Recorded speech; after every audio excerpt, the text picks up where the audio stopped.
J'ai Telma, des actualités uniques, dynamiques et renversantes dans le journal TV.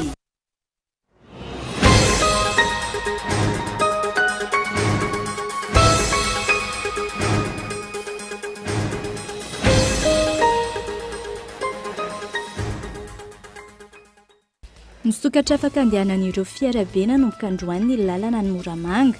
Tafapetraka ny tetezana vonjimaika Pombele. Nambatra ny filoham-pirenena nandritra ny fidinan'ny tany an-toerana ankilany fa omena avaditsinjo sy tosika fameno avokoa ireo izay tsy mpiasa mpanjakana any an-toerana. Isan'ireo nitondra takatra vokatry ny fiakaran-drano va teto Antananarivo ihany koa ny distrikana Avaradrano. Maro araka izany ireo trabona ankoatra ireo tanimboly amana hektara maro dibo-drano. Nanomboka androany ny asa fanamboarana ny manodidina ny fiangonana FJKM ambonina mpamarinana izay nahitana fiotsana nandritra ny orambe ny farany herinandro teo. Aritra 3 herinandro eo ny asa izay arahana amin'ny komina Antananarivo. Taorian'ny fampiakarana teny anivon'ny PAK nahitra mimponja eny Antanimora ireo teratany malagasy roa sarina niaraka tamin'ireo volamena milanja manodidina ny 720 kilao tany Komora. Andrasana kosa ny toy ny fanadihadiana sy ny fampiarana ny lalàna ho an'ireo mpibaiko sy adonikotraka ny afera. Ary farany ny antso ireo mpanolontsaina solotena ara-diplomatika ny ireo firenena efatra anatin'ny forma Normandie fitondram-panjakana frantsay androany ho fijerena vaolana mikasika ny rara any Ukraine. Tanjona amin'izany ny fametrahana fifanarahana ara-diplomatika ho fampisaharana ny disadisa misy any an-toerana. Ny andindindro avy hatrany.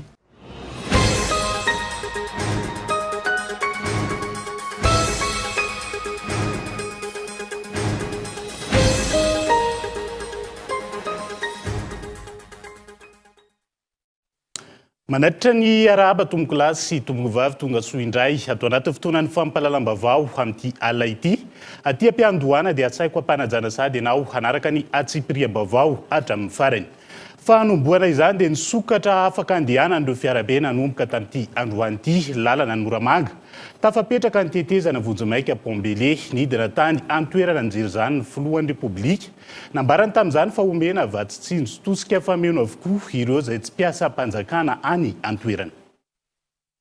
Niverina tamin'ny laona nanomboka androany ny fifamoivoizana amin'ny lalam-pirenena faharoa raha tapaka nandritra ny andro vitsy izany teo aloha.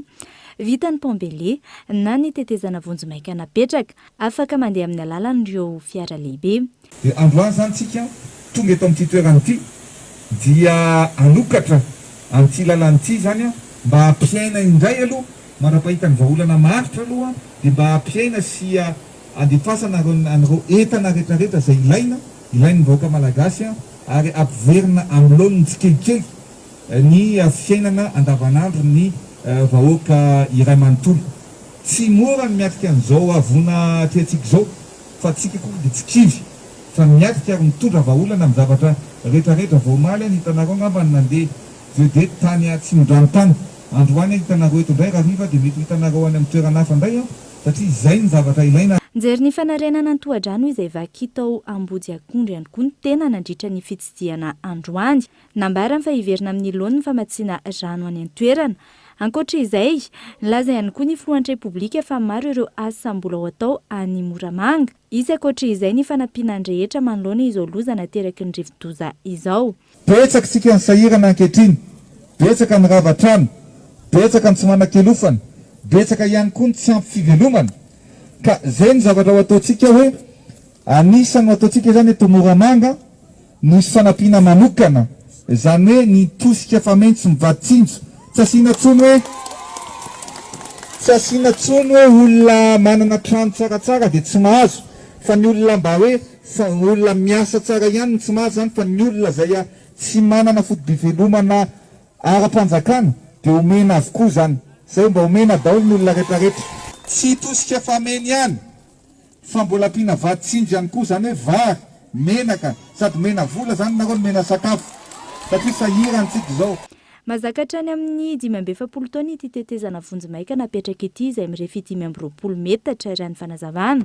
Taoriany fitsidiana ny Pombele, nijery ireo traboina tany an-toerana ihany koa ny filoha ary nizara fanampiana tamin'izy ireo. Etsekilan'izay nijery ny fizotry ny asa fanamboarana ny trano natokana ho an'ireo bekodro marolatra ao Moramanga ihany koa ny tenany nandritra ny fitsidiana androany. Fa dingana goavana araka izany aloha no vita makasika ny fametrahany ny tetezana izay isan'ny nitarika ny fahatapahany lalam-pirenena faharoa iny fa isan'ny mbola miandry ary anaovan'ireo mpitatitra antso fanairana amin'ny ministera tompon'andraikitra ny fanamboarana an'ireo lalana izay tena hoe ao anatin'ny faharatsiana tokoa amin'izao fotoana ka isan'ny mety atahorana hiverenana amin'izay fahatapahany lalam-pirenena faharoa izay indrindra ao anatin'izao vanim-potoana androtsakorana izao.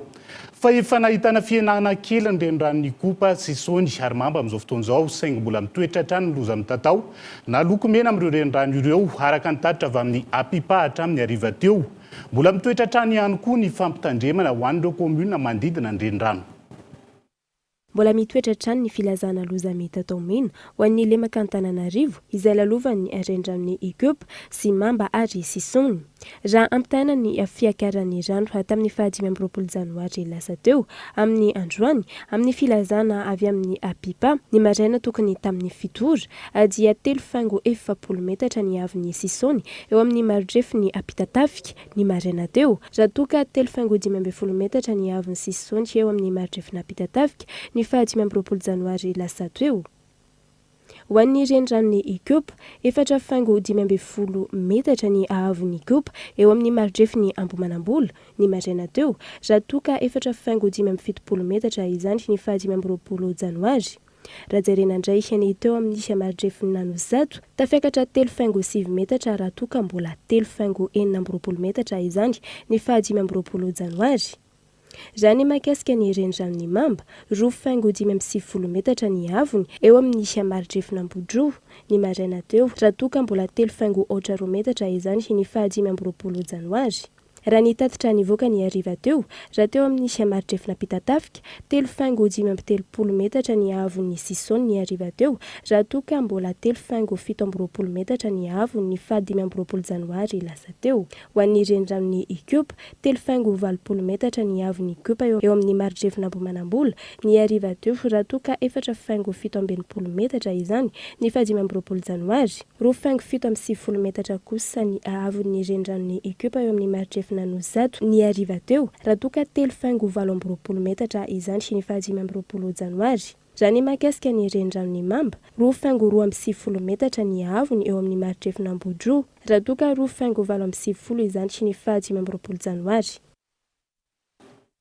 Mbola mitoetra hatrany araka izany ny fampitandremana ho an'ireo komuna manodidina ireo renirano telo voalaza ireo dia saina zany sika rehetra ao anatin'izay anaraka ny fandaminana sy ny lamina rehetra ny fanetana ny satsokajiny izay efa mandeha ny fotony eny ka hitanina hatrany sika anaraka an'izay satria araka ity fanadihadiana manaraka ity dia mitotaly 7 amby 30 amin'izao fotoana ireo maty raha toka 1.700 sy arivo sy ray hetsy ireo trabona manerana nosy tao arian'ny fandalovany andro ratsy raha ny antotanisana avoaka ny teo anivo Birao nasionaly misana ny loza voajanahary sy ny tandinondoza.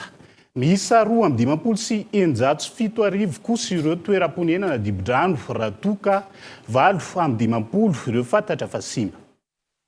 Tsy mitsaha mitombo ankehitriny ny isan'ireo vokatra tsy nateraky ny fandalovan'ny andro ratsy manerana nosy raha ny tarehimarika navoakany teo anivon'ny BNGRC ny atoandro teo tafiakatra 7.30 ireo namony ainy raha toka 2.700 sy arivo sy ray hetsy ireo trabona amin'ireo faritra fito eto Madagasikara izay ahitana ny faritra Analamanga, Alaotra Mangoro, Atsinanana, Boeny, Diana, Matsaitra Ambony ary Sofia. Ho any eto amin'ny faritra Analamanga miisa 2.30 ireo namony ainy raha toka 7.70 sy 3.5 alina ireo trabona noho ny rano miakatra sy ny fiotsahan'ny tany. Mitotaly 7.700 sy arivo sy enina alina kosa ireo nafindra toerana vonjimaika izay mizara amin'ny toerana fandraisana tanàna trabona miisa 300. Raha ny fahasimban'ny foto-dravitra asa kosa indray miisa 7.90 sy 507 arivo ireo toeram-ponenana dibo-drano ary 7.30 ireo toeram-ponenana simba. Hatramin'ny androany atoandro, toerana fandraisana tanàna trabona miisa 7.30 no tsy misy olona intsony ho any eto amin'ny faritra Analamanga. Anton'izany ny fiverenan'ireo nitoby tamin'izy ireny tany an-trano raha ny fanazavany avy eo anivon'ny BNGRC. raha izay nitatitra izay azo lazaina fa mavesatra ihany raha nytao anatin'izay hoe andro vitsy ny ainantsika ny andro ratsy sy ny fiatraika ny orankija indrindra ny teto Antananarivo sy ny manodidin'izay dia isan'ireo nitondra takaitra vokatry ny fiakaran'ny rano teto Antananarivo ihany koa ny distrikana Avaradrano maro arak'izany ireo trabona akoatra ireo tanimboly any hektara ny dibidrano etsakilany tsy mbola nisitraka ny fanampiana avy amin'ny BNJRC sy ny fitondram-panjakana izy ireo. Tsy afabela tamin'ny fiakaran'ny rano teto Antananarivo ny distrikana Avaradrano, tanimboly amin'ny hektara no dibidrano, komuna maro ihany koa no ahitana trabona vokatra izay fiakaran'ny rano izay. Hatramin'ny androany, ireo tsara sitrapoto amin'ity distrika ity no nanampy, nanao voninkazo mahatratra fa tsy mbola nisy ny fandraisana andraikitra avy amin'ny PNJRC. Fanampiana aloha zany avy amin'ny PNJRC hatramin'izao moa zany mbola tsy tonga ry zareo. Fa zay nefa dia tsy tapaka mandefa ny tatitra any amin'ny zareo zany. Hatramin'izay moa zao zay mbola miandry kanefa na izany tsy zany ary dia efa tonga hatramin'ny latsinaina moa dia efa nanomboka ty fandraisana ny zareo tato amin'ity efitrano izay misy efatra izy moa aty aminay izao. Dia efa niezaka ny commune aloha nandray tanana amin'ny atao hoe zavatra ilain'ny zareo ny sakafo dia efa nandray anjara ny commune. Dia hatreto aloha zany dia efa miezaka ary miezaka reo malala tanana tonga tsikelikely tondra izay anjara izay tsinjovana nyreto mpiray tanindrazana reto malagasy namana izay tena tratra sy voamafy tokoa amin'izao fotoana izao. Saika ny komuna rehetra ao amin'ny distrikana Avaradrano ahitana trabona avokoa ary efa nanaovana tatitra tany amin'ny tompona andraikitra isan'ny tokony ny amin'ny tokony hijerena azy ireo hoy ny solombavim-bahoaka saingy hatreto tsy mbola nisy valiny izany. Lasa ikupa no avy no hivovoka dia tafajanona ao anjeva ny rano. Tahaka izany ny commune Masindray, commune Manambola, commune Alasora dia misy any Mamba izay vaky koa fefolo tao dia tratran'izany ny commune Nakadikely Lafia, ny commune Sabotsinamena, ny commune Anosy Avaratra ary ny commune Ambohimangarova. Nisy ny Ainana Fohy tamin'izy ireny ary dia miaravory amin'ny fianakaviana tao ny zavatra simba, nisy trano rava ary indrindra ny fambolena ny tena simba tanteraka tao anatin'ireny orana mikidra be ireny. Tatitra aloha efa lasa isan'andro zany mandefa tatitra foana fa dia mbola miandry hatramin'izao fa ny voninkazo mahatratra moa zany nataon'ny mponina, misy ny fanampy, misy ny ministra toerana mandray anjara, misy ny samy fokon'olona samy vahoaka dia fanolo-tanana no mifanavitra amin'izy ireo. Hatreto araka izany raha tsy teo ireo tsara sitrapo nitondra fanampiana izay vitany fa niandry ny PNJRC sy ireo ministera voakasika tsy ny sakafo ireo trabona izay ny ankamarony tsy afaka miasa noho izao fiakarany rano izao. Tranga izay anairana ireo tompona andraikitra isan-tokony. Ankoatra izay mandroso soskevitra isorona ny fiakarany rano miverimberina izay miteraka fatiantoka amin'ny lafiny maro ny solombavambahoaka. Amboarina ho an'ny tetiandro soskevitra ny alefany amin'ny volana oktobra foana ny fambolena hatramin'izay vakivaky ambiato manomboka eo dia mba fa aty amin'ny orana aty efa mba manetsy izy na miavavary ohatr'izay dia efa nisy koa moa soskevitra natao hoe mba hotazomina bassin de rétention zany reny mijery toerana amin'ireny toerana be rano be amin'izao reny tokony hotazomina bassin de rétention zany hoe halalinina mihitsy zany tazomana rano ohatra lasa ohatra mando seza zany. Ilaina zany reny rano reny amin'izay na hosotrona na anondrahana ny tanimbary ao aoriana fa zao zany io rehefa mitsika dia maina be an'izay dia verina lasa manao verimberina eo foana ilay zavatra atao. Izay moa zany tena vahaolana dia fanajariana Antananarivo. Miantso ny fitondram-panjakana hijery ny zava-misy ainan'ireo mpono amin'ity distrikana Avaradrano ity ny solombavim-bahoaka ka hitondra ny vahaolana fohy sy lavitrezaka mifanaraka amin'ny zava-misy eny an-toerana. Isany amin'izany ny fanohanana ireo tantsaha izay mahatiantoka vokatra ity fiakarany rano ity.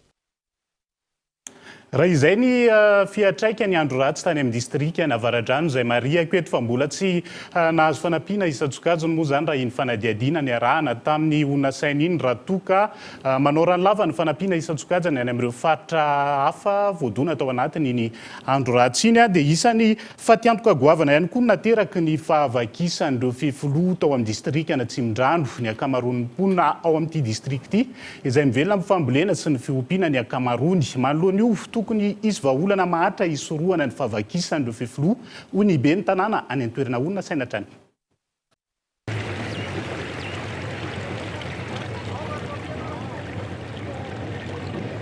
tanimboly amanjato ny hektara no dibo-drano amin'ny distrikina Tsimondrano vokatry ny fahavakisandreo fifilo. Goavana araka izany ny fatiantoka mahazo ireo tantsaha amin'ity taom-pambolena ity. Ho an'ny komina Ampitatafika, tanimbary mahery ny 400 hektara no dibo-drano vokatry ny fahavakisany fifilo teo Ambohidava. Satria efa misy an'ilay fifilo maromaro vaky dia efa tena miparitaka be mihitsy le rano. Le teny Ambohidava misy eo amin'ny 100 metatra eo ny vaky dia efa tena miparitaka le rano hatramin'ny toerana Vaovao zao efa tratra. Miparitaka amin'ny tanimbary 843 hektara kasika ny Trabona. Mbola tsisy miverina eny amin'ny tranony ny Trabona hatreto. Ny isany amin'ny ankapobeny niakatra kely zany, ny totaliny zany dia eo amin'ny 1200 eo ny isan'ny Trabona. Fa misy le any antranony reny zany tsy voarecensé androany. Fa reny mahita hatrany amin'ny 900 le any antranony dia reny tsy norecensenay androany. Le any antrano zany hoe makany amin'ny fianakaviana zany izy. Dia reny le hoe makany an-trano zany. Ho an'ny komina Ambatomirahavavy manodidina ny 300 ny tanimbary dibo-drano. Ankoatr'io ireo tanimboly efa nisy nisosikevitra nalefa tamin'ny tompon'andraikitra isan'ambaratongany isoroana ny fahavakisany fifilo miverimberina saingy hatreto tsy mbola nisy valiny ho ny ben'ny tanàna.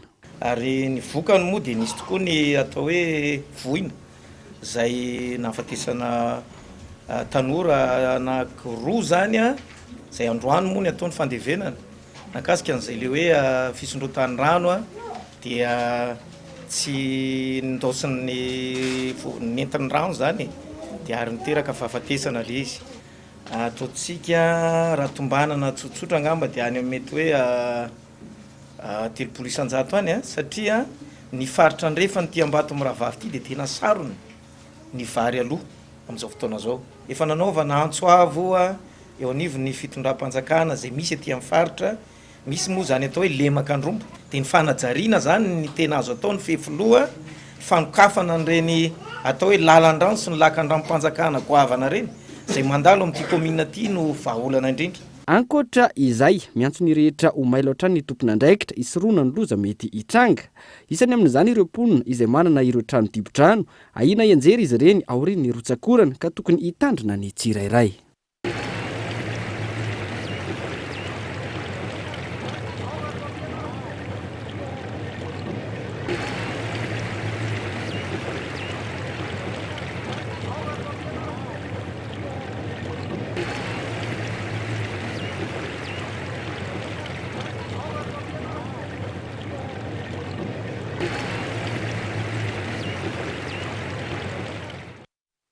Izay ny mahakasika an'iny fa ho voinkava mahatratra eto Antananarivo renivohitra sy ny manodidina amin'ny tohatra ny fizarana sakafo mafana.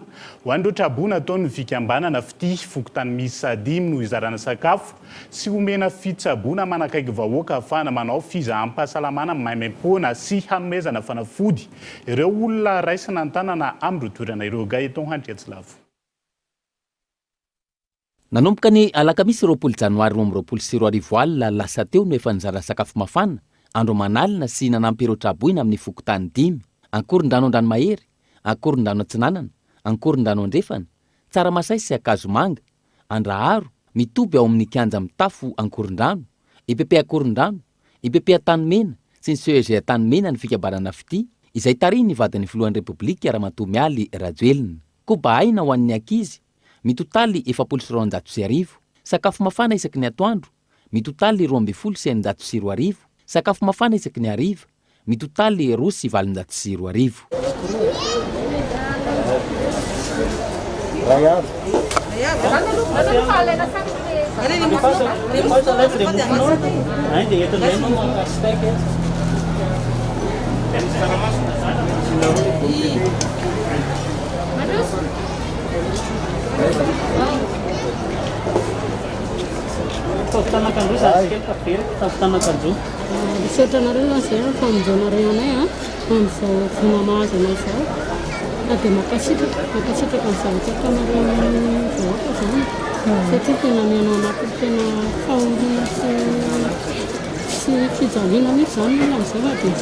Ankoatra ny fizarana sakafo mafana ao amin'ireo Traboina, misy ihany koa ny klinika mobile isaky ny toeram-pandraisana Traboina. Fiara-miasa eo amin'ny fikambanana fity, ny OMS ary ny ministera ny fahasalamam-bahoaka. tolotra izay fitsaboana manakaiky vahoaka ahafana manao fizaha-pahasalamana maimaim-poana sy hanomezana fanafody ireo olona raisina an-tanana amin'ireo toerana ireo. Nanomboka androany, nisy ny paky nozaraina tamin'ireo faritra iva ivelan'ireo fokotany 5 efa noraisina an-tanana. Teny Tanjombato no nanomboana ny fizarana avatsy. Vohikava mahatratra tokoa ireny ary ilaina ny hetsika salan'ireny indrindra hanampiana ny mpiarabelona ao anatiny toe-draharaha sarotra lalovan'ny firenena toy izao saingy isan'ny antso nataon'ireo ben'ny tanàna sy ny tompona andraikitra isan'ny tokony avy amin'ireo komuna manodidina ny tokony isiny izay hoe fijerena tsy mitanila ny toerana tsirairay satria samiarana izao loza mianjady amin'ny firenena izao avokoa. Fa nanomboka androany ny asa fanamboarana ny manodidina ny fiangonana FJKM ambonina mpamarinana izay nahitana fihotsana nandritra ny orambe ny farany herinandro. Haritra 3 herinandro eo ny asa izay iarahana amin'ny komuna Antananarivo. Ankoatra ny familiana ny fikorinan-drano, misy singa manokana ampiasana hitazonana ny ofitany eny an-toerana tsy hotsaka amin'ny trano am-polony eny ambanina mpamarinana na izany tsy izany mitony ifanentanana ny polony eny an-toerana sy ny manodidina hanantona ny toby fandraisana ny trabona hisorohana ny loza.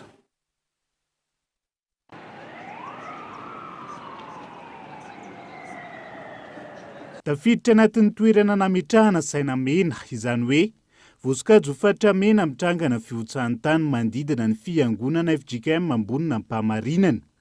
Taorian'ny trangana fihotsahana nandritra ny orambe ny farany herinandro.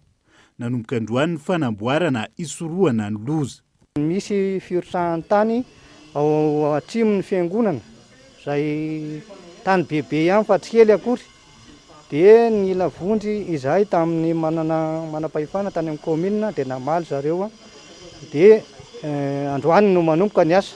Dia vokatr'izay moa zany nangatahany komina hoe tsy sokafana aloha ny fiangonana noho ny asa. Dia izay zany ny zava-misy atrehana ankehitriny ny rina mba ho vita somatsara mba hiverena ny kristianina manao fanovavahana ao anivon'ny fiangonana. Ankoatra ny komuna Antananarivo renivohitra, orinasa tsy miankina manam-pahaizana amin'ny fanamboarana foto-drafitr'asa indrindra anatin'ny fiatrehana ny loza toy izao no mandrindra ny asa. Maro ny tokantrano atahorana eny ambanina mpamarinana ka antony nanatanterahana ny asa anatiny matianina. Izay moa zany efa manomboka misoroka ny tsisin'izay fiotsahana izay. Fa raha sanatria tokotrany misy zany Andriamanitra moa no angatahana amin'ny fiarovana rehetrarehetra. Dia mety izy tokoa fetraka satria tsika mahita trano daholo ny ao ambany ao. Mba tsy hotsahan'ilay tantsony aloha dia viana mihitsy zany lalan'ny rano. Dia sécurisation an'ilay ambin'ilay terrain efa niotsaka tsy totsony ilay fiotsahana. Dia izay misy produit ho ampiasaina ho alefa eo zany hitazona an'ilay nofotany. Tsy ny rary vato mamefy ny fiangonana ihany, betsaka ny loza manambana azy ireo, indrindra anatin'ny fotoam-pahavaratra toy izao ny mponina eny an-toerana. Isan'izany ny apahana vadobe izay ambarana izy ireo ho tsy misy mitana intsony. Ny rary vato ny tambohan'ny fiangonana. Maloha efa tranainy be io. Ny tena atahorako izao izay mipetraka elabe tety dia io vady fisaka io, ohatrany mipetra-potsiny izy io. Io akaikin'ny I sy ny V. Dia ireo hazo ambony ireo zany hazo vao niraraka avy eny ambony ireo. Dia raha miala ireo, dia miala ny tany ao ambaniny satria andalovan'ny rano dia mety sosa aty ambany aty. Dia misy trano izay ao ambony ao, mbola mitanareo ngamba hoe misy rano tany be dia be. Dia ao mety hitsatoka fa tsy ho lasa aty mihitsy. Rehefa ny olona amin'izay trano izay manao tsy miala ao izy. Manoloana ny loza manambana, betsaka amin'ny manaraka ny fandaminana napetraka ny tompona ndraiky mpanjakana isan'ny sokajiny. Isan'izany ny fanatonana ny toerana natokana andraisana ny trabony. Misy ihany koa ny manohitra izany noho ny antony maro. Amin'ny tandro ohatr'izao zany izay miakatra ety mijerijery tanàna. Dia rehefa tonga ny amin'ny riva dia midina matorany amin'ny trabony. Izay lasa ety lasa mitaintaina isak'alina maraina atoandro hariva zany dia lasa fitaintainana be. Ry zareo nefa manaitra fotsiny izao le tamin'ny latsinainy tsy maintsy miala enareo. Dia mba zavatra angatanay zany hoe mba hoe c'est solution mba tena anaovana an'ilay zany efa mijaly zany izay poniny ety. Raha tokana ny aina dia tsy maintsy miala aloha rehefa tena fanjakana hoe miala satria efa andalany ianao nefa tsy hiala dia tsy mety vitsivitsy zareo no tsy manaiky miany fandamina am'le entana ao an-trano mihitsy satria misy mpanararoatra indraindray rehefa le ohatran'izao ny ianao midina ary zareo manararoatra miakatra no manao azay. Manentana ny mponina ny toerana anaraka ny fandaminana araka izany ny solom-bavam-bahoaka. Misy ny fiapetranoraisana amin'ny fiambenana ny trano fonenana izy ireo ka tsy misy antony tokony ampiahotra.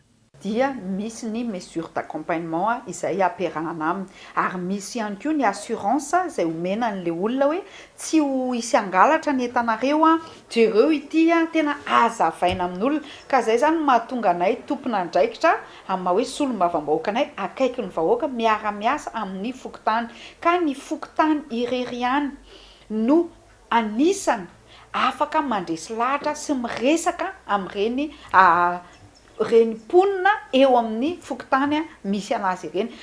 Ankoatra ny fokotany ambanina mpahamarinana, mitataina manoloana ny mety hitrangana fihotsahan-tany ihany koa ny fokotany tsy mialonjafy. Fihotsahana misafito no efa nitranga teny an-toerana saingy tsy nisy ny any anafoy atrito.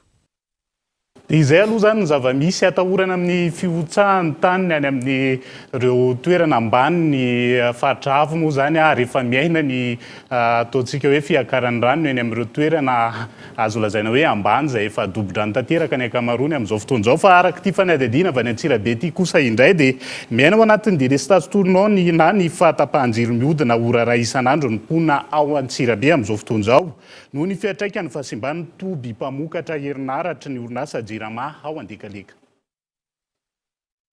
Anisan'ireo faritra ahitana fahatapahan-jiro matetika ny eto Antsirabe renivohitra tatoato antony noho ny fahasimban'ny toby mpamokarana herinaratra ny jirama ao Andekaleka ka niantraika taty amin'ny faritra Vakinankaratra izany.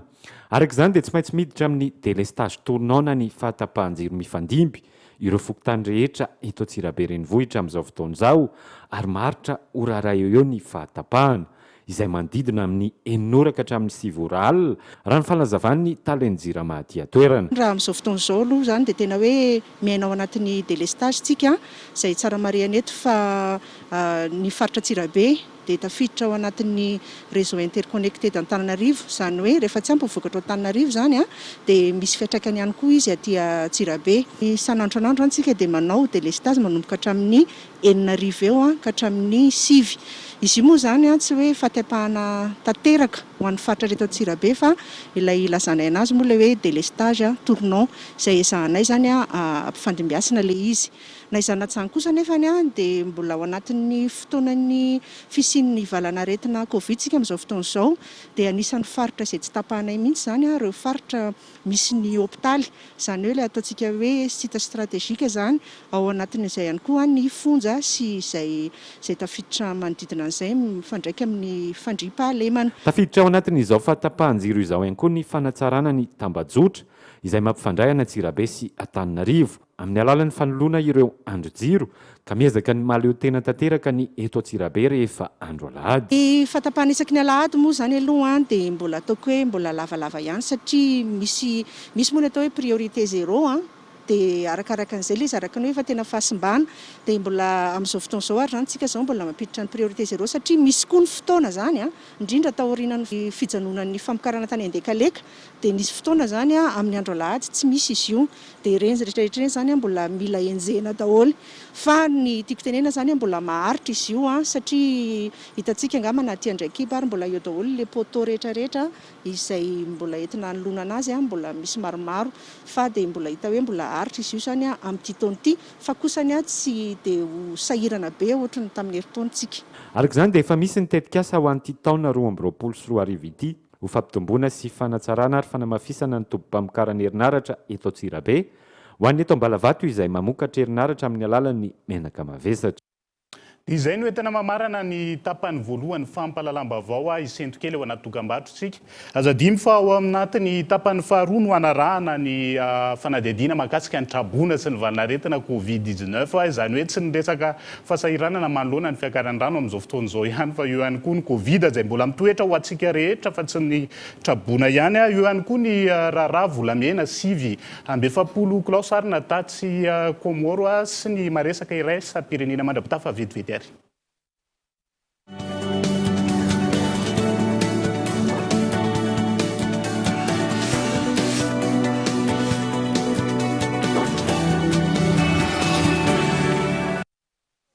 lalao antsika lalao telma 038 sy 034 za koa telma za koa mahazo kado isaky mampiasa tolotra manomboka amin'ny arivo anao dia mahazo kado foana ye mahazo kado foana na amin'ny numéro vaovao 038 na 034 anao sady mandray anjara amin'ny fisarihana isan-kerinandro sy any amin'ny farany lalao fisarihana azahoanao finday avo lenta toy Poco F2 Pro kit mbalik TV écran plat isan-kerinandro ary moto Vespa mavomavo tsara be ndao ilalao e lalao antsika 038 034 za telma za mahazo kado.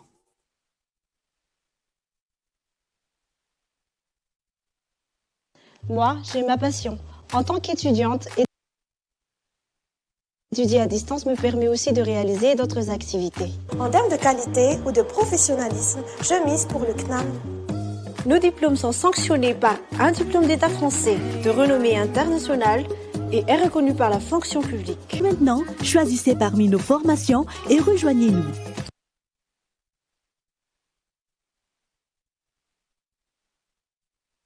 Lame bic, maranitra, tsy mety aravesina, mateza.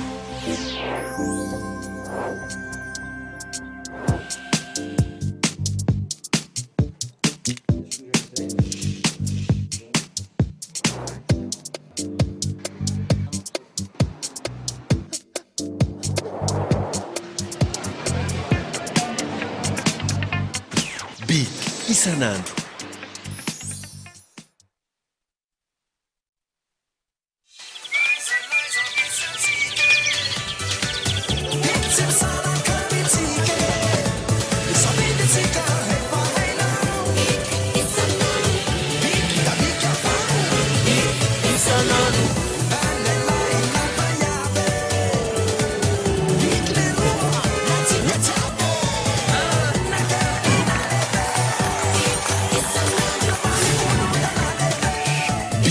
Isan'andro.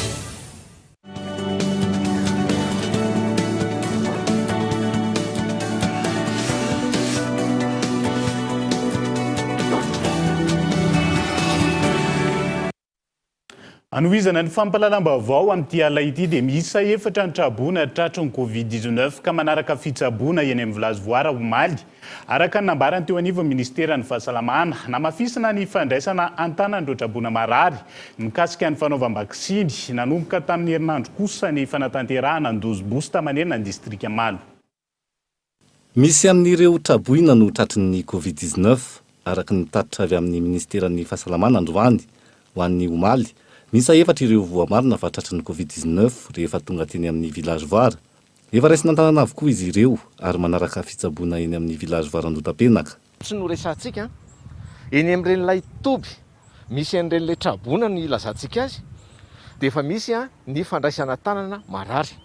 Dia ny zava-misy zany amin'izao fotoana izao tsy maintsy avahana ny aretina tena mila mitandrina satria iza no coronavirus, iza no aretina tokony ho tsaboana fa aretina fivalanana izay mety mahazo ao fotoan'andro tahaka izao. Amintsika miteny izao na ety amin'ny village voara dia efa nandray an'ireo traboana hita fa positif dia raisina tanana izy tsaboana. Ny anankiray fotsiny mampiavaka azy dia ny hoe traboana izy, tsisy mpanatibary izy, tsisy mpikarakara dia iny no raisina tanana. Ministera maromaro zany no miara-misehatra ny amin'ny sakafony, ny lamba tafiny, ny fandraisana tanana azy amin'ny fanafody. Zay ny anankiray dia tsy maintsy atao test ara-dalàna izay rehetra misy tranga miseho eny amin'iren'ilay toby fitehizana, ilay fijerevana sy fandraisana ren'ilay traboana ireny. Nanamafy ankilany ity farany ny tokony anamafisana hatran'ny fanaovam-bakisiny. Nanomboka ny herinandro lasa teo ohatra no nisokatra ny fahafahana manao dose boost na ilay fanampina dose afaka ataon'ireo izay efa navita vakisiny teo aloha. Mitombo tsikelikely ny faharisian'ny olona manantotosa izany ankehitriny raha ny fanazavana. Izay nafeno ny vaksiny ny ara-dalàna azadimy fa misy ny atao hoe vaksiné sy ny hoe complètement vaksiné. Raha AstraZeneca ny resantsika dia mahavita faritra roa izy, izay no atao hoe complètement vaksiné. Raha Johnson dia le faritra ray no complètement vaksiné. Misy an'ireo sokajin'olona kosa marefo na malaindaina eo amin'ny famokarana hery fiarovana. Reny olona ireny dia niezahana koa ny amin'izao fotoana izao hoe raha efa feno 5 volana no nanaovanao ilay vaksiny fatrany farany dia afaka manao an'ilay ataontsika hoe vaksiny ampiakarana ilay tany hery fiarovana ao anaty. Na Johnson na AstraZeneca dia manana izay toromarika isika anaovana izay fampiakarana ilay hery fiarovana ao anaty izay amina vaksiny anankiray. Fa ny tena mitady azy dia ireo le olona marefo, ireo le olona mitondra ny ataontsika hoe diabetika ve sa hypertendu ve izy sa misy aretina hafa, satria tsy te hisedra n'ilay aretina be. Fantatra fa rehefa tena misedra ilay aretina be dia ilay fahafatesana ny tena atahorana. Reny olondray ny anisan'ny tena mitady an'ilay fampiakarana ilay hery fiarovana ao anaty. Raha ny eny amin'ny village voara amin'izao fotoana izao, nahitana fisenana hatramin'ny iray apahatelo ny isan'ireo marary ny Covid-19 sy tsaboina eny an-toerana ankehitriny. Nanentana ny tokony hanamafisana hatramin'ny fampiarana ireo fepetra-sakana hisorohana ny firongatry ny valanaretina ankilan'ny tompona andraikitra. Ny trabona aloha zany voaresaka tao anatiny ny fanadihadiana iny lojika ihany zany satria hitantsika ny fitangongon'ny olona eny anivony reny toby fandraisana ny trabona na ny site d'hébergement samihafa reny fa isany mbola mitoetra trano ny Covid ho an'ny rehetra fa tsy hoe takotakona ao anatiny zao loza mianjady ny fireneny zao ka hoe tsy mila tsy ilaina intsony ny fanarahana ireo fepetra sakana samihafa izay efa angamba iarahantsika mahafantatra avokoa ny mahakasika an'izay fa taorian'ny fampiakarana teny anivony pakina ny tendro pitsarana misahana ny ady amin'ny kolokolo dia nahiditra ponja teny an-tanimoro ireo teratany malagasy roa lahy sarona niaraka tamin'ireo volamena 770 kilao tany Komoro. Andrasana kosa ny toy ny fanadihadiana sy ny fampiarana ny lalàna ho an'ireo mpibay koa sy adony kotrika ity afery ity. Herinandro mahery taty aoriana nivoaka ny dito an'ireo teratany malagasy misy saroa sarona niaraka tamin'ilay volamena 770 kilao tany Komoro. Taoriny ny fampidiana teto tanin-drazana ary ny fampiakarana ny raharaha teny amin'ny PAC na ny pôle anti-corruption nahiditra ponja eny an-tanimora izy roa lahy. Fanapa-kevitra izay nanaitra ny maro raha mitaha amin'ny eloka sy ny afera nataon'izy ireo. Ao ireo nilaza fa tokony hoeny tsy hafa, ny sasany nanambara fa tokony hoany nosy lava na toerana hafa mifanaraka amin'ny eloka nataon'izy ireo fa tsy eny an-tanimora akory. Tsy nijanona tamin'ilay volamena 770 kilao ihany no nahavoaroiroy azy ireo fa teo ihany koa ilay volamena 770 kilao sy sasany sarona tany Afrika Atsimo ny taona lasa. Ankoatr'ireo, olona nokarohina noho ny eloka nataon'izy ireo saingy afaka nivezivezy teto Madagasikara sy Komoro nandritry ny taona. Raha nambara ny mpampanolalàna ao Komoro, misy saraka mifolo ny vezivezena nataon'izy ireo io nandritra ny taona.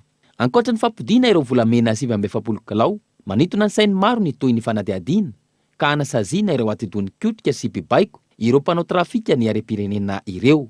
Ny 17 ny volana janoary lasa teo tsy ahifina no nanambara ny ministry ny fitsarana malagasy fa misy teratany malagasy iray sy teratany arabo iray fantatra fa ambadika niketrika ny fanondranana antsokosoka ireo volamena 770 kilao sarona tatsy Komoro ireo.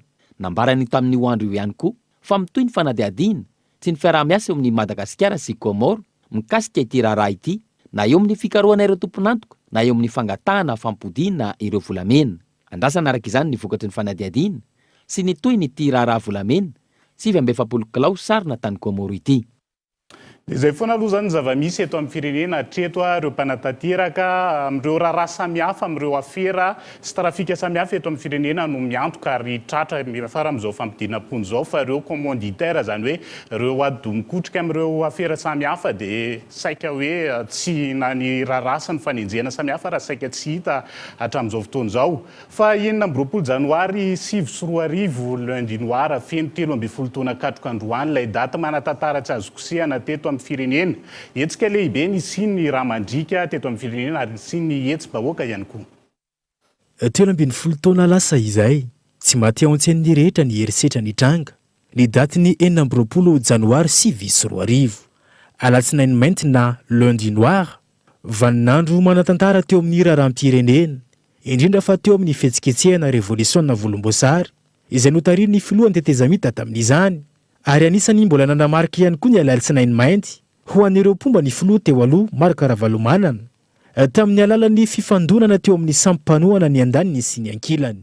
Raha hiverenana ny tantara tafiditra tao anatin'ny raharaha 7 ny alatsinainy mainty izay nisihany fandorana tranombarotra sy toeram-piasana maro samihafa. Satria tamin'ny fotoana io tokoa dia arabaky teniny hoe maizina ny tany aman-danitra teto Antananarivo.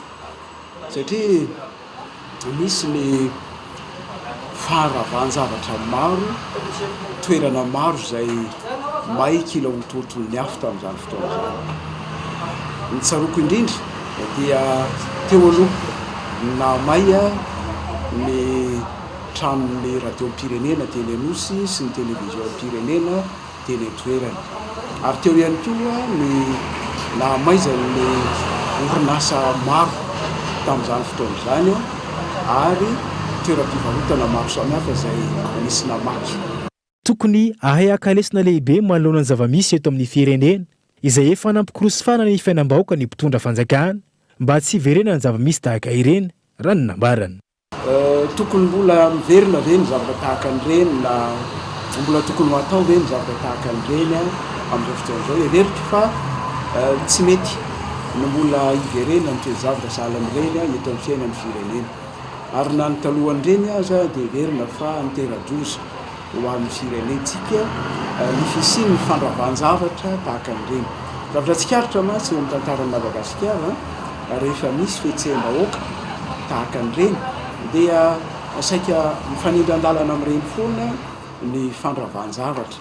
Tiako ihany koa mba manamarika kely ny hoe ny fisian-javatra mampivarahontsana tahaka an'ireny zava-nitranga tamin'ny 30 taona lasa ireny dia verina fa fakana lesona ihany koa ny amin'izay tokony fieverantsika ny fiainam-pirenena amin'ny ankehitriny sy ny fanorenana ho avy.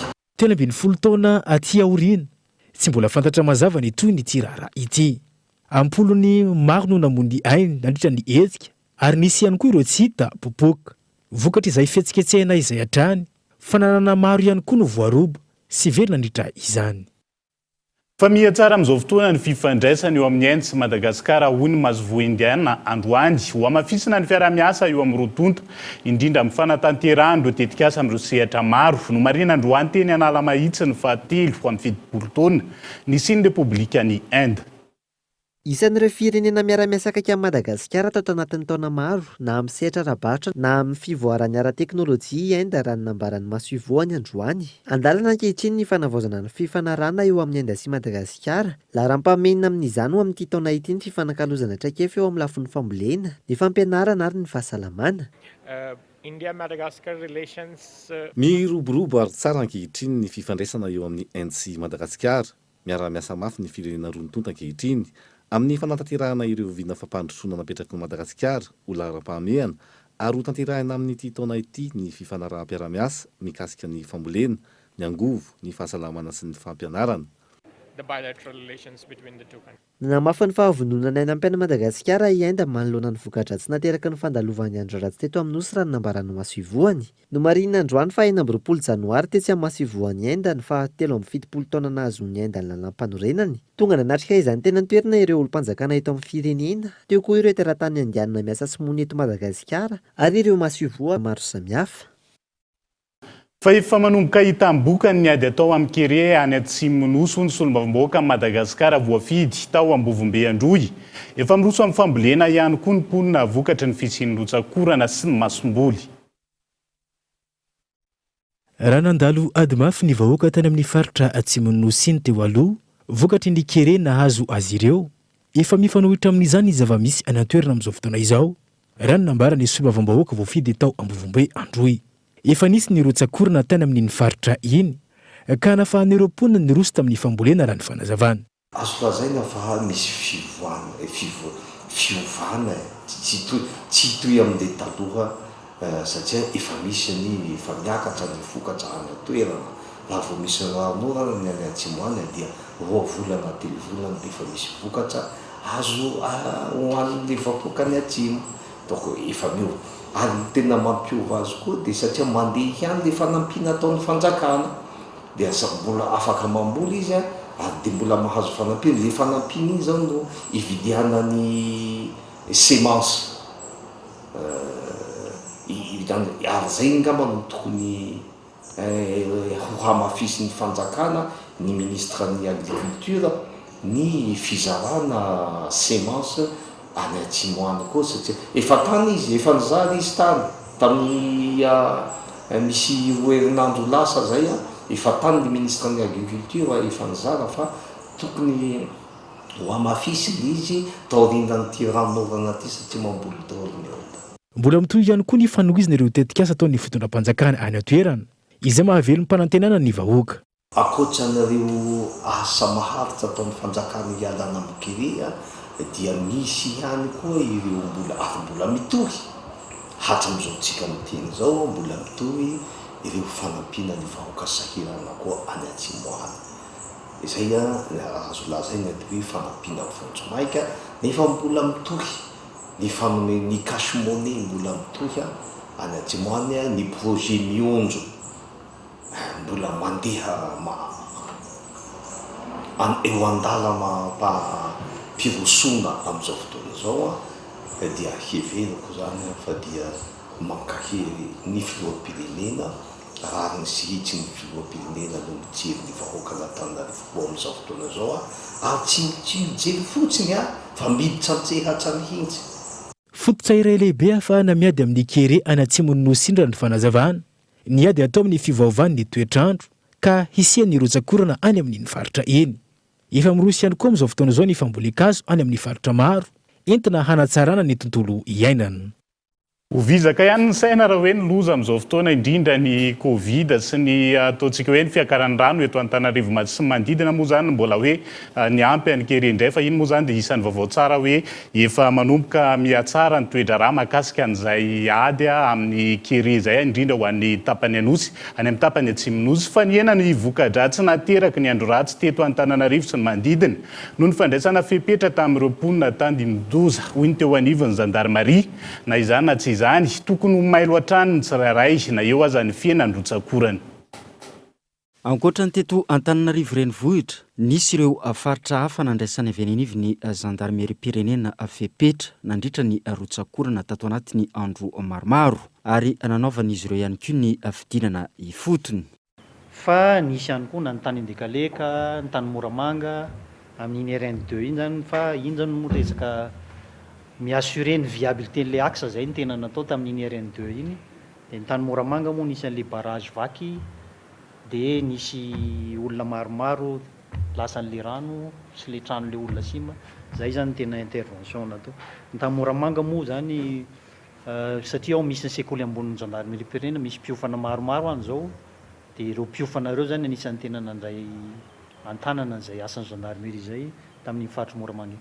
Ny fijerenan'ny maha olona ny zava-dehibe io ny fantatra nandritra ny fandehanana ifotony tamin'ireny fiakaran'ny rano sy ny rotsakorana ny fanesy teto amintsika izay niteraka voina na azo ny mpiaramonina. Maro ny zavatra takin'ny toe-javatra eny an-tsehatra ary anisan'izany ny fijerenan'ny maha olona an'ireo mpiarabelona amintsika ireo. Inona moa zany fijerena maha olona zany dia voalohany indrindra amin'izay ny fiarovana ny aina izy ireo zany na tonga ireny intervention fanalana an'zareo amin'ny troany nisy an'zareo na dia tsy sitrapony ary etsaka miteny hoe mitaintaina zay ka rehefa mitaintaina midika zay dia anjara ndraikitry ny gendarmerie mitondra ny sécurité zany mba hanala an'izay fitaintainan'ny olona zay vokatry le crise.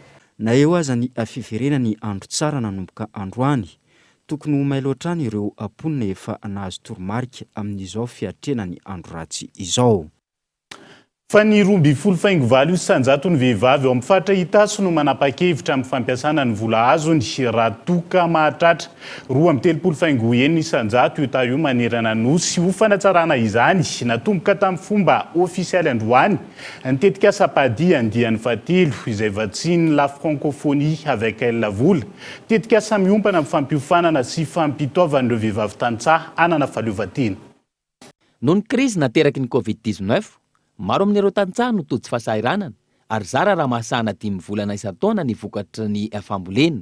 Nosokafana tamin'ny fomba ofisialy androany araka izany ny tetikasa natao hanampiana ireo vehivavy tantsaha, ireo vehivavy sahirana, manano tena, misarabady no omena tombony amin'ny tetikasa padi 3 na ny projet d'appui pour le développement local durable et inclusif andian'ny fahatelo fa tiany la francophonie avec elle vola. Tanàna misy safito amin'ny fokotany Ambohibato, commune ambanivohitra Ambatomravavy, district Arivonimamy, faritra Itasy, no iasan'ity tetikasa andian'ny fahatelo ity ao anatin'ny 12 volana. Ny filohan'ny filan-kevitra eo anivon'ny ONG Ami Miarinitsoa, Andrianjanaka Bernadette no mitondra ny fanampanazavana mahakasika izay. Tokantrano miisa 520 izay misy 720 olona ka ny 686 dia vehivavy sy ankizivavy. Mitetika sa padi 3, padi fahatelo dia mamaly miloha hevitra voiziny famatsim-bolo la francophonie africaine izay fanamafisana ny fahaleovatenan'ny vehivavy ara-ekonomika sy sosialy amin'ny alalan'ny fanamafisana ny asa fitadiavam-bola mampidi-bola ho an'ny zareo. Tantoroka maro no atolotra ireo vehivavy voakasiky ny tetikasa ahafahana manatratra ny tanjona napetraka. Ny talepana tanteraka eo anivon'ny ONG Ami Miarintso, Randria Miarina William no mitondra ny fanampanazavana. Vonolona mazany dia ireo fanamboarana fotodrafitrasa zany entina manondraka ny hazo izay ho ambolena. Ny faharoa zany dia fanomezana ireo fitaovana enti-miasa sy ny ina moa zany ny zavatra entina ambolena ireo entina isan-karazany zany toy ny zanakazo sy ny zesika. Dia ny fahatelo ngambany zezikely dia ireo fiofanana maro isan-karazany zao menandreo mpahazo tombotsoa sy ny reo manam-pihafanana aty atoerana. Fa ny tanjona moa zany amin'ny farany dia hoe afaka leo tena ny vehivavy izay azo tombotsoa. Raha ny atotanisa voaray, mahatratra 7,25 isan-jato ny vehivavy ary 7,25 isan-jato ny lehilahy no misehatra amin'ny fambolena ao amin'ny faritra Itasy.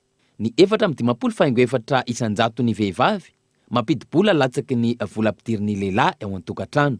Raha ny zava-misy anefa, araka ny taremarika hatrany, ny 2,4 isan-jato ny vehivavy ao amin'ny faritra Itasy ihany no manapa-kevitra amin'ny fampiasana ny vola azony raha toka mahatratra 2,31 isan-jato io taha io manerana ny nosy. Ho fanatsarana izany sy ho fanomezana fahaleovantena ireo vehivavy no antom-pisiany tetikasa padi 3. Fahaleovantena ara-bola moa zany tena hoe isan-dresaka tao anatiny ny fanadihadiana iny dia izay no isan'ny hoe ny fatoany ataontsika hoe ireo ONG nanao aniny tamin'izay hoe resaka fanatsarana ny fitantanana sy ny fampiasam-bola izay fa sehatra maro no anaova ny fikambanam-behivavy samihafa adisisika amin'ny siny izay hoe karazana fahaleovantena amin'izao efa mandeha ny resaka ady amin'izay siny miraleta sy ny maro avy izay. Iny moa zany dia hoentintsika ny fanadihadiana mahakasika izay amin'ny fotoana manaraka fa trano misa 3,700 no dibo-drano tanteraka atao amin'ny distrika Anaparafaravola vokatry ny fandalovan'ny andro ratsy farany teo. Na eo azy zany tsy misy ahina ny fambolem-bary any amin'ny faritra loatra Mangoro ireo tantsaha. Isan'ireo faritra nitondra takaiatra vokatry ny fandalovan'ny rivodoza ana ny tany amin'ny faritra Aloravola no nandalovan'ny foibe ny ilay andro ratsy. Vokatry izany trano miisa 3,700 no dibo-drano tanteraka ary ponina mahery ny 7,700 no traboana amin'izao fotoana izao. Fa ho an'ny andilamena manokana sy mba tanteraka ny 7,000 isan-jato ny lalana. Miaina ao anatin'ny fahasaherana tanteraka ny ponina amin'izao fotoana izao. Nateo aza ny fahabetsahan'ny rojakorana. Tsy nisy fantraikany loatra tamin'ny faritra iva atao Ambatondrazaka renivohitra ihany koa izany raha ny nambarandreo ponina vokatry ny fahavitan'ny lakan-drano. Lamindamina fa tsy dia misy ny rano miakatra tsy mitovy ny efa nisy hatramin'izay. Isan'ny koa ny fanajariana ny lakan-drano izay efa manataon'ny tokon'olona sy ny tompon'andraikitra dia mba voafehy zany ny fiakaran-drano zany. Tsy misy fiatraikany kokoa ny andro ratsy fa samy mbola mipetraka eny amin'ny tokantrano sy matsapa hoe mbola azo iainana zany ny ankapobeny faritra io vao fotoan'izay. Ny fiainana moa raha malala fa dia somary mafimafy any efa moa dia zana zany miaina izany fiainana andavanandro sy maintsy samy mamerikena daholo ny atreto moa zany mbola tsy satria mbola tsy misy ny fitarainana ny trano ahina ho ravana ny fiakaran-drano fa dia mbola samy milamindamina ny maro araka izany ireo rava-fananana vokatry ny fiakaran-drano tany amin'ny faritra hafa. Na eo aza izany tsy misy atahorana ny tsisian'ny vary noho ny fiakaran'ny vary jeby na ny vary ririna amin'izao fotoana izao. Tsara ihany koa ny vokatra fa saingy sarotra ny fampiakarana azy noho ny fahabetsahan'ny rotsakorana. Efa valakana miasa any. mitatitra anazy any amoron-drano. Fa zao zao ny karama mimpadidy valorivo. Dia miveloko ohatr'izay ihany. Tsy nanimba voly ve teo olona? Tsy nanimba avao satria le vary efa mbevotra daholo amin'izao dia efa mandidy daholo ny olona. Zao mihitsy efa tena miakatra vary any. Variana zany zao miakatra. Vary tsebo. Dia betsaka ihany nefa ve? Betsaka mihitsy ka. Mbola azo antenaina zany ve? Mbola misy azo antenaina mihitsy fa mbola mitebiteby azy. Manahoana nefa ny vidiny? Ny vidiny mbola ihany 10 kilao. Nahoana ny akon'ny rano be tany aminareo? Ny rano indray miakatra fa zany hoe tsy mataona le fiakarany vary eo mihitsy. Hatreto mba tsara ny volovary ny fisian'ny rotsakorana nateo aza ny fahavakisany fefilo maromaro. Andrasana ihany koa ankila ny taritra ataon'ny tompotra andraikitra mahakasika ny fahampotehana an'izy. Maresaka iraisam-pirenena kosa indray dia niantso ireo mpanoditsaina solitena ara-diplomatika an'ireo firenena efatra anatin'ny format Normandie ny fitondram-panjakana frantsay androany ho fijerena vahaolana mikasika ny raharaha any Ukraine. Tanjona amin'izany ny fametrahana fifanarahana ara-diplomatika ho fampitsarana ny disadisa misy any an-toerana. Ankilan'izay mihamafana ny toe-draharaha eo amin'ny Etazonia sy Rosia manoloana ny zava-misy ao Ukraine. Anatanteraka fifampiresahana amin'ny alalan'ny antsoataribioan'ny filoha rosiana ny filoha frantsay izy Vaovao zao manoloana ny toe-draharaha misy ao Ukraine ankehitriny. Tanjona amin'izany ny fijerena vahaolana iraisana ho fametrahana ny fifanarahana ara-diplomatika anatin'ny fitoniana. Nanamafy ny filoha frantsay nandritra ny lahateny nataony fa tsy hitaza-potsiny ao Eropa ary hamaly avy hatrany raha toa ka misy ny herisetra ataon'ny firenena rosiana amin'ny Ukraine. Etsy ankilany nanambara ny filoha Amerikanina Joe Biden ny amin'ny fandraisana fepetra indrindra ho an'ny lafin'ny ara-toe-karena ho an'ny Rosia raha toa ka misy ny fanafiana ataon'ny miaramila rosiana ao Ukraine. Hatreto bitoy ny fametrahan'ny Rosia ireo fitaovam-piadiana sy ireo miaramila manamorona ny tsisy tany manasaraka azy ireo amin'ny Ukraine. Arak'izany, nanambara ny firenena Etazonia ny amin'ny fahavononan'izy ireo hamaly avy hatrany raha toa ka misy ny fanafiana mianjady amin'ny Ukraine raha ny fampitam-baovao. Andrasana araka izany ny fivoaran'ny toe-draharaha misy any an-toerana. Dia izay ihany koa tomboko lahy sy tomboko vavy no entina manakatona ny fampahalalam-baovao tamin'ity ala ity ankasitrahana ny fanarano izany hatramin'ny farany. Ny sampana fampahalalam-baovao dia mamy fotoananao rampitso amin'ny ora mahazatra ny tena kosa mametraka ny veloma manapitafa veloma tomboko.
Telma, des actualités uniques, dynamiques et renversantes dans le journal TV.